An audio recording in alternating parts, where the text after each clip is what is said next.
ఈ ఊరు మనవుడిని నేను. లమ్మేడి గారు, గాలిబు, ఇస్టేరి మీకు తెలిసి ఉండవచ్చు. ఈ మందిరానికి వస్తారంట వాళ్ళు.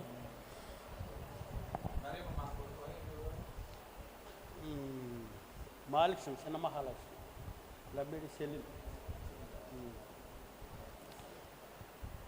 అయితే నా సాక్ష్యం ఏంటంటే 17 సంవత్సరాల క్రితం నాకు గ్యాస్ ట్రబుల్ వచ్చింది. గ్యాస్ ట్రబుల్ అనేది కూడా నాకు తెలీదు. మీలాంటి వాళ్ళని అడిగాను. అడిగితే నిత్యం రోజు బిళ్ళలేసుకోవాలన్నారు.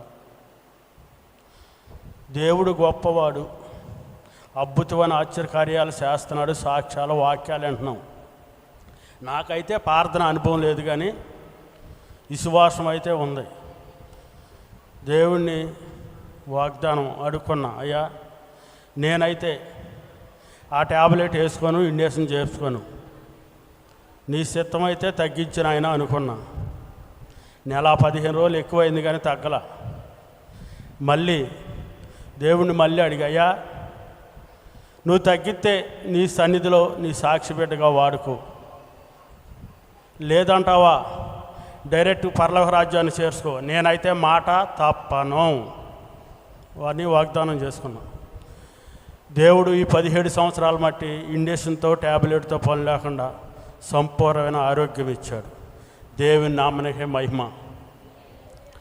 అయితే ప్రార్థనకి వెళ్తానే ఉంటున్నాను. బాప్టిజం తీసుకున్నా. సాక్ష్యం 2 చోట్ల చెప్పి ఆఫ్ చేశా. దేవుడు ఒప్పుకోవాలి. ఏం చేశాడంటే మొలల వ్యాధి పెట్టాడు. మొలల వ్యాధి పెట్టినప్పుడు గ్రహింపు లేదు నాకు. ఎక్కువ రోజులు బాధపడ్డా. తర్వాత గ్రహింపు వచ్చింది. అయ్యా నన్ను క్షమించు, నేను సాక్ష్యం చెప్తానని ఆఫ్ చేశాను, మరలా సాక్ష్యం చెప్పుకుంటానని ఊళ్ళన్నీ తిరిగి ఇప్పుడు ఇక్కడే సమయం ముందుగా వచ్చి చెప్పుకుంటే పరిశుద్ధ బాబు గారు అంటాను, మొన్న మణిగాని పెళ్ళి కూడా వెళ్ళి చెప్పాను, ముందే పరిచయం చేస్తారన్నారు. చెప్పలేకపోయే సమయం లేదు నాకు. ఇక్కడే సమయం పోయింది. ఎందుకంటే ఇక్కడ ఎన్ని మందిరాలు ఉన్నాయి, అన్ని మందిరాలు కవర్ చేయాలి. నా సమయం వ్యర్థంగా బాగూడదు. అలాగే ప్రార్థన వల్ల ఏదైనా సాధ్యమైందని తెలుసుకున్నాను. తెలుసుకున్నాక దేవుళ్ళో ఎదుగుతున్నాము కాబట్టి ఈ సాక్ష్యం అయితే ఎప్పుడైతే వదిలిపెట్టానో, దేవుడు మొలలో వ్యాధి పెట్టినప్పుడు దేవుడిని మళ్ళీ అడిగయ్యా నేను సాక్ష్యం చెప్పుకుంటాను మళ్ళీ తిరిగి అని సన్నిధులకు తిరిగి సాక్ష్యం చెప్తున్నాను. దర్శనం వచ్చింది. ఒక నీళ్ళ కాలం వెళ్తుంది. ఆ నీళ్ళలో నిండా నేను నాలో నుంచి బ్లడ్ కారి వెళ్ళిపోతుంది. నీళ్ళన్నీ ఎర్రగా ఉన్నాయి. ఒక చిన్నపిల్లడు పెద్ద ఆయన ఎదరుండారు. కల్మషమైన నీళ్ళు మీరు తప్పుకోండి అని కేకేస్తున్నాను. అప్పుడే ఒక పంపు దార వచ్చేది టక్కన కట్ అయిపోయింది. దర్శనంలో చూస్తున్నా నేను. అప్పుడు 12 సంవత్సరాల రక్షస్త్రీ దేవుని చెంగు ముట్టింది విశ్వాసంతో. ఆ క్షణమే ఎలా కట్ అయిందో అదే క్షణం నాకు స్వస్థత వచ్చేసింది. దేవుని నామానికి మహిమ కలిగిన గాక. అయితే యథార్థంగా నమ్మకంగా దేవుళ్ళో నడిస్తే సమస్తం సాధ్యం. దేవుడికి అసాధ్యమైంది లేదు. నేను నా భార్య, నాకు 2 బిడ్డలు, పెళ్ళిళ్ళు అయిన పిల్లలు, మొత్తం నోవా కుటుంబాన్ని రక్షించినట్టు నా కుటుంబాన్ని రక్షించాడు. జక్క ఇంటికి రక్షణ వచ్చినట్టు రక్షణ వచ్చింది మొత్తానికి. అయితే మీలో బాప్టిజం తీసుకున్న వాళ్ళు ఎంతమంది ఉన్నారు? ఏరి చేతులు లేగలేదంటే దశమ భాగాలు తీసేవాళ్ళు ఎంతమంది ఉన్నారు? ఇప్పుడు దిగిపోతాయి.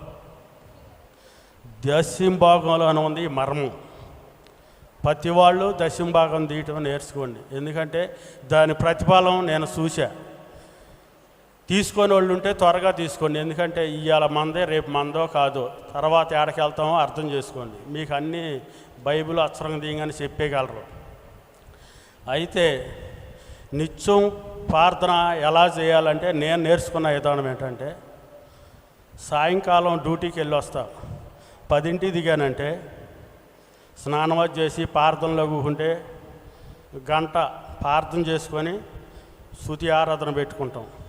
మళ్ళీ 12 అయిందని దేవుడు ఊరుకుంటాడా? 4 గంటలు వేసి మళ్ళీ స్తుతి ఆరాధన పెట్టుకోవాలి.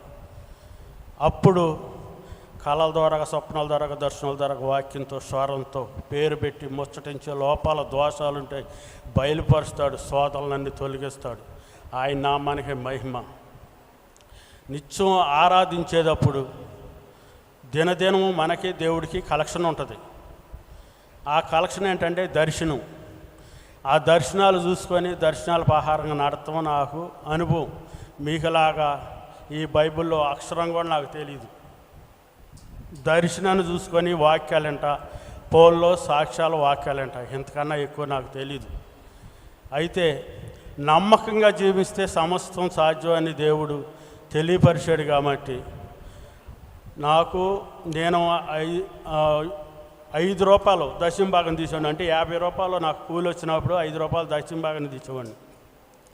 ఇప్పుడు నా కొడుకులు 2 జాబు, నేను జాబు, నా కోడలు గవర్నమెంట్ జాబు. 5 రూపాయలు దశమ భాగం ఎక్కడికి వెళ్ళిందంటే ఏలల్లోకి వెళ్ళింది. అంటే నేను ఇస్తున్నాను, నాకు దేవుడు ఇస్తున్నాడు.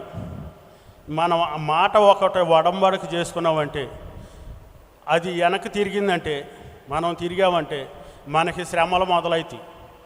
ఒకసారి శ్రమలు వచ్చినా తట్టుకునే శక్తిని, బలాన్ని దేవుడు ఇస్తాడు, మళ్ళీ లేవనెత్తుతాడు. మనం మాట తప్పామంటేనా దేవుడు నాకు ఏం చేశాడు, మొలలు పెట్టాడు చూసావా, మరలు ఇప్పుడు తిరిగి దేవుడు నిలబెట్టి వాడుకుంటున్నాడు. అట్టానే మనలో కుళ్ళు, కుస్తు, డాగు, మచ్చ, అసూయ, జవడం, ఈర్ష్య, కక్ష, అహంకారం, గర్వం, కోపం, క్రోధం, ధనాపేక్ష, వ్యభిచార తలంపు, లోకాశలు సమస్తం విడిసి దేవుణ్ణి ఎమ్మడిస్తే ఏదైనా మీరు చూస్తారు.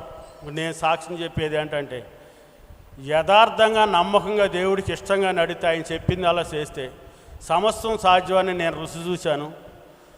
మీరు కూడా నేను గొప్పతనం తెలియపరుచుకుంటారా, అలా నా దేవుడు చెప్పమంటేనే ఇవన్నీ చెప్తున్నాను.